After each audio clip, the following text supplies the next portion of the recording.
Die große Chance. Die Text handelt von einem Jungen namens Colin. Er ist die Hauptperson in diesem Geschichte. Das Geschichte beginnt mit Colin stehen auf die Badezimmer. Er sich in der Spiegel und rief, was bin ich doch für ein Idiot. Colin hat die große Chance verpennt und er konnte immer noch nicht recht fassen, was gestern passiert war. In der Schule erklärt Biggie für die ganze Klasse, dass sie den Ferienbeginn doch mit einer Grillfete feiern könnte und sie gerne ihren Garten zur Verfügung stellte. Die Klasse war sehr begeistert von der Idee und alle freuen sich für die Fete. Die Klasse hat auf eine Klassenfahrt in die Holstenliche Schweiz werden.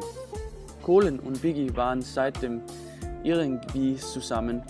Sie gingen zusammen in das Schwimmbad, sie treffen sich rein zufällig an der Eisdiele und besuchen zur selben Zeit dieselben Leute. Sie waren echt nicht weit gekommen, dass sie küssen, umarmen und Handel hatten. Da gab es zu viele Zuschauer oder Anja, Biggies beste Freundin, war dabei und verhindert alle Anna Herr von Busche.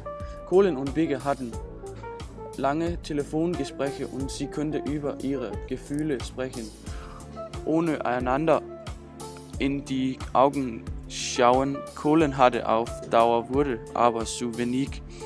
Er war sicher, dass auch Biggie so dachte. Er hatte noch nicht direkt zu fragen gewagt. Die Grillfete war eine super Gelegenheit dazu.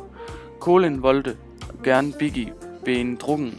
So am Nachmittag gab ich für Colin genug zu tun.